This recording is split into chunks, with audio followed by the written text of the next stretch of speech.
I don't know about you, but I love me some good classic King Arthur stories. Tales of knights searching for glory and honor and on a quest for the Holy Grail. It also inspired the classic movie Monty Python and the Holy Grail, which just happens to be one of my favorite movies. But you know what would make the story of King Arthur even better? Hedgehogs. Hedgehogs. Yup, Sonic and the Black Knight. I'm actually doing this right now. When I beat this game a couple months ago, I swore that I would never pick up and play this piece of garbage again. But here I am, playing as a supersonic hedgehog wielding a goddamn sword trying to hunt down evil King Arthur. That's the kind of statement that gets you thrown into an insane asylum. The plot of this game is kinda strange. Like Sonic and the Secret Rings, this is one of the Sonic storybook games, and it's supposed to take place in medieval times. King Arthur's sword Excalibur has been possessed by evil, and in turn has made King Arthur evil as well, and Sonic must spend his days training to become a knight in order to take down the Knights of the Round Table and slay the king. Or at least make him a good guy again. And yeah, you're seeing that right. Knuckles, Shadow, and Blaze make up the Knights of the Round Table. This wouldn't be so weird if King Arthur was, well, an animal of some sort too, but he's completely and 100% human-ish.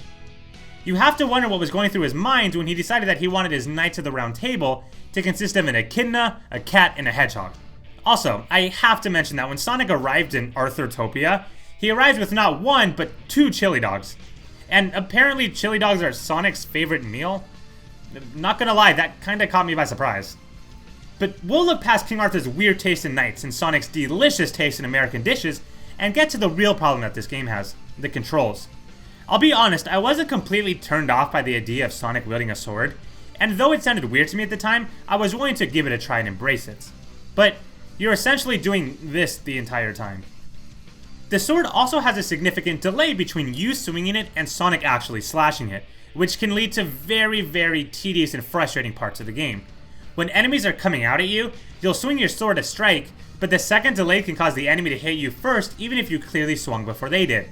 The main problem with this is it kinda does promote you just kinda randomly spamming the attack, because if you swing like a madman, you're guaranteed to hit them first. You can still perform the homing attack in this game, but it doesn't really do anything other than get you moving around and put you in a better position to strike with your sword.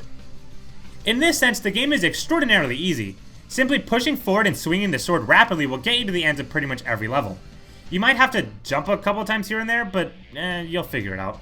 And since the level is just one straight path, you really do only press forward. You never turn around, and very rarely do you have to turn left and right.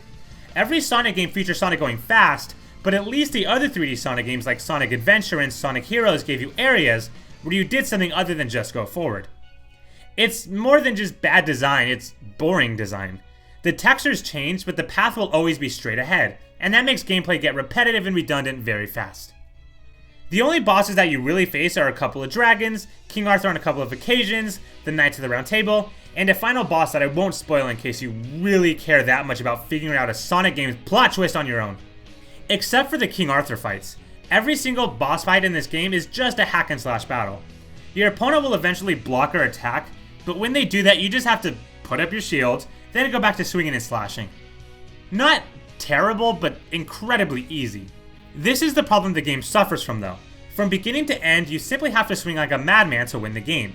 This promotes unintelligent gameplay and requires no thinking on part of the gamer. Now, I know what you're thinking, that's the perfect game for Mike, he's such an awful gamer. And maybe you're right. But in my opinion, the most satisfactory part of beating a game is feeling like you accomplished something. Sure, as far as gamers go, I'm probably in the lower tier. Okay, I'm for sure in the lower tier. But I still want to feel like I earned my victories. This game is like receiving a participation trophy. It's a trophy, sure, but it required no skill to obtain, and so conquering it is basically worthless. Don't get me wrong, senseless slashing works in some games like Dante's Inferno or other beat-em-ups, but those games also have smooth controls and easy-to-use weaponry, two things that Sonic and the Black Knight lacks. Imagine if Golden Axe was played on a Sonic stage with delayed controls. That actually sounds like it might be kind of fun, but I promise it's not. A lot of the levels aren't even really levels either. There's a lot of missions where you're tasked with simply giving the villagers 80 rings, killing 50 enemies, or even going through an entire level without running into anybody. It's bizarre and makes this game feel like one giant mission mode.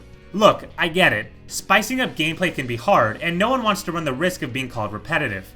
But Sonic and the Black Knight ends up falling victim to its own devices in that sense. since these boring mundane tasks, although different each time, become repetitive as a whole. After a while, there were only two types of levels to me. The ones where you get to the goal, and stupid side quest style missions. What the side mission was really didn't matter at certain points. In all likelihood, it was just going to be time consuming and annoying. It's a Sonic game, and I want to run fast and homing attack and do loops in the air on freeways, not deliver money or avoid running into people, damn it. The medieval idea had so much potential, and playing through the game the first time and again right now, I can see that 95% of this potential went to absolute waste. There's also a battle mode where you can face off and battle against your friends. Again, there's a couple of rule changes you can make, but this is certainly no Splatoon or Mario 3D World in terms of multiplayer fun. In fact, the only time I tried it was for the purpose of this video, and I really don't have any plans to go back and try it again. So, yeah, the game's bad. But the one silver lining is that, well, Sega realized this as well. Back in 2010, Sega made an attempt to get some of their sadder attempts at Sonic games off the shelves to avoid tarnishing the Sonic name. This included games like Sonic Unleashed, Sonic Riders, and, yep, you guessed it, good old Sonic and the Black Knight. Look, the reality is if they wanted to get rid of all the bad Sonic games, you might as well get rid of all 3D Sonic games not called Sonic Adventure 2 Battle or Sonic Colors. Yeah, I think Sonic Adventure sucks. Fight me about it. Still, apparently Sega didn't learn the lesson, since this game came out after as well as this game. You know, we don't talk about this game. Seems like they're only replacing the bad with the worse. Overall, Sonic and the Black Knight is just a weird bucket of strange. If you're an avid Sonic fan that truly desires to play every game in this series like I was, then go for it. But in my opinion, this game might even be worse than the infamous Sonic 06. It might not be as glitchy, but poor controls and repetitive, tedious missions leave this game in the dust. And for everyone else, I would probably pass on what might be one of Sonic's most disappointing adventures.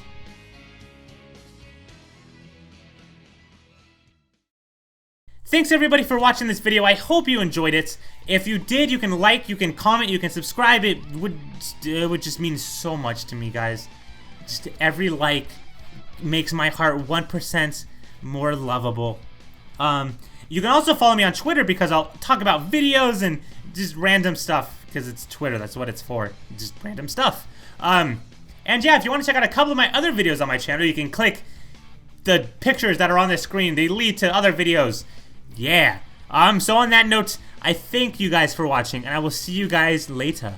Bye-bye. I gotta stop doing that noise.